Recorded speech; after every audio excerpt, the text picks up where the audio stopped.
What's going on, everybody? Welcome back to another video, and today we're going to be talking about the Winnipeg Jets and the possible situation going ahead with Kyle Connor. And now I know a lot of you are like, oh my god, first Ehlers, now Connor, does Connor want out? Not necessarily. Nikolai Ehlers decided to walk in free agency, saying that he wanted to go and play for a winner. He wanted to play for, a new team. He wanted a new challenge, and, that's totally within his right. He goes to free agency, and he signed 6 years with the Carolina Hurricanes. Godspeed, Nikolai Ehlers. But one thing that really stood out to me during that negotiation between Ehlers and the Jets was when they signed Jonathan Toews. It was reported after that this was going to be dangled in front of Ehlers and kind of a ploy to try to get him to re-sign. Hey, would you want to play with Jonathan Toews kind of thing? And Ehlers decided to walk, right? So he wanted a new challenge. He went to Carolina. And the thing with Ehlers was he wanted to go to a place where he was comfortable and a place where he wanted to go to try to win. So, you look at other players with their contracts expiring soon, like Kyle Connor at the end of this season. Do you think that he's looking at this Jets roster right now and thinks that, hey, I want to re-up here for the next, 6, 7, 8 years and win with this team? Does he think that he can win with this team? Is that his number one goal? It makes you think, will he re-sign with Winnipeg?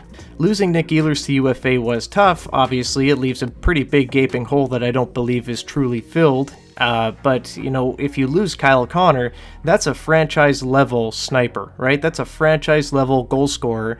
And if you're going to lose him, if the Jets start out slow at the beginning of the year, or even if they don't, when Kyle Connor expresses that, hey, I don't know if I'm going to re-up long-term with you guys or re-up at all, the Jets need to be proactive in making a move, kind of similar to what happened with the Rantanen deal. Obviously, Mikko Rantanen didn't want to leave Colorado in the beginning there. He was kind of blindsided by that trade, obviously going to Carolina originally before ending up in Dallas, but he was moved mid-season as Colorado wasn't comfortable with the number that he was asking, and that's another thing that, I think that Winnipeg needs to look at too. How much money does Kyle Connor want to get paid, and are they willing to go there? So, I'm not saying that, they need to ship Kyle Connor out right now, but it's definitely something that they need to keep in mind, and I'm sure they're already having ongoing talks, and maybe this video doesn't even matter in a month. Maybe they extend him long term. Maybe he wants to stay in Winnipeg.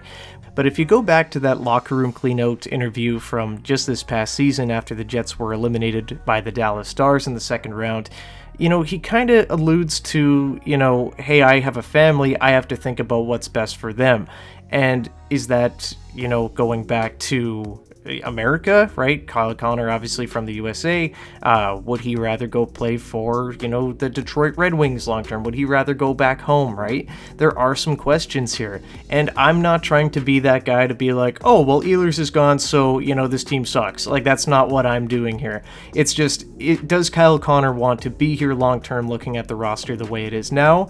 That is going to have to be a question that I'm sure Jets management has already asked. But, if it gets to the point where he thinks, hey, I'm not going to re-sign here, whether they're in a playoff position or not, come the trade deadline, Kyle Connor has to be moved because you cannot lose that type of player for nothing. Bad enough you lost Nikolai Ehlers already for nothing. It kind of hurts that you don't get a return there. Obviously, the Jets wouldn't have been as good heading into the playoffs without him. But if you lose Kyle Connor, that amount of value cannot go to free agency. That cannot go to market. You would get the moon and the stars back for Kyle Connor. It would be a massive blockbuster deal. And, if you use Kyle Connor as, an own rental with this type of roster, maybe you add a second line forward and then you're out in the second round. If you lose Kyle Connor, that is catastrophically bad, right? That cannot happen. And if Kyle Connor wants to re-sign, then this video doesn't matter. That's great. We love it. Bring him home, right? Like, this is a franchise-level sniper. This is a great player.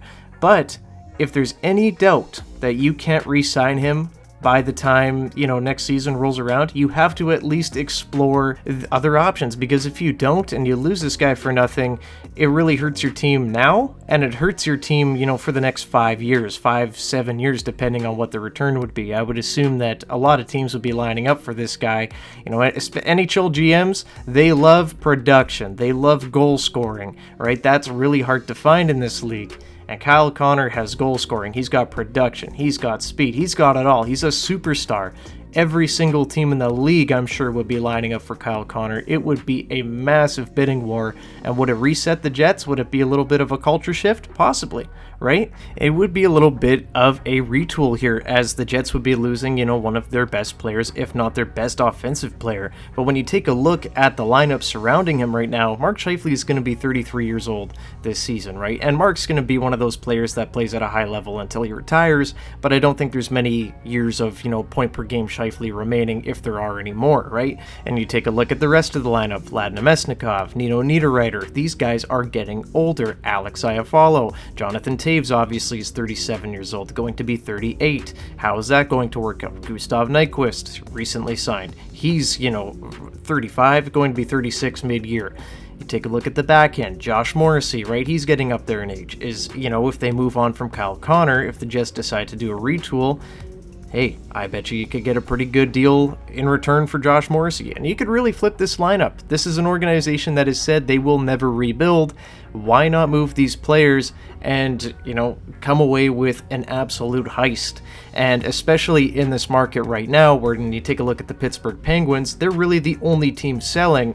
And, as we currently speak, Brian Rust and, Rickard Rakell, those are two players that teams are calling about, and they have a very high price right now because there is no other players on the market, really. There are no teams selling. Everybody is trying to get better right now, as they should, as I believe you should be as an NHL team. However, a lot of those teams, they're just not going to be that good. 30 teams can't make the playoffs, right? So we're going to see what happens going forward here, but I really do believe if the Jets were looking to kind of change over their roster a little bit, if things don't go well at the beginning of the year, Kyle Connor could be a great piece to really reset that. He could bring in, a 1C of the future for you. He could bring in a number one right-hand shot defenseman, right? If you go ahead and you trade Kyle Connor, if you are looking to maybe rebuild or retool this team a little bit, it wouldn't be a 5 to 7 year rebuild. It would be a very accelerated rebuild, obviously expecting that the packages would be huge for Connor. And then if you go ahead and move Morrissey as well, keep some of those pieces like Mark Scheifele, Connor Hellebuck, Dylan Samberg long term, you could bring in a lot of really good players, a lot of youth, players that you have control over. Add that to, a sneakily good prospect pool that the Jets have with Elias Salamonts and Braden Yeager, Kieran Walton, Brad Lambert, Nikita Chibrikov. List goes on here. The Jets could do a ton. And, this would be a very gutsy move by Kevin Cheveldayoff, but if it becomes a necessary one, it's one that has to be done. And once again, this is just, a theoretical situation. Maybe the Jets come together, make a deal with Kyle Connor. I don't think it's impossible. I think that, he wouldn't mind staying here. I don't think it's out of the realm of possibility whatsoever. I'm just bringing up this scenario where, the Jets have to look at it. And if they can bring in a massive package for him, I'm confident it would be a really good young player, with, control under 25. It would be a top level prospect and at least one first round pick in a draft that is absolutely loaded coming up here, right? It wouldn't be for nothing. And, you might say that that's a little bit too little for Kyle Connor. I'm sure there would be a bidding war. I'm sure that teams would want him to be able to sign long term, right? That would probably factor into it. But Kyle Connor could be a really, really hot name, going into the fall here. So we'll see what happens, but I just wanted to talk this one out today. I'm not saying any of this happens. Don't come after me. I'm just saying this is something that, we should probably keep an eye on, as this is a high-profile name. But with all that said, everybody, thank you so much for watching. As always, leave a comment down below. What do you think about this? Would you ideally want to keep Kyle Connor, or would you like the Jets to move on and maybe restart this team a little bit? Maybe, aggressively retool this team. I think both options are fun. We'll see what happens going forward here. Leave your comment down below. Leave a like and subscribe to the channel if you haven't already, and I'll hit you guys back with some more Jets content very soon. Enjoy your day, everybody. See you in the next one. Bye-bye.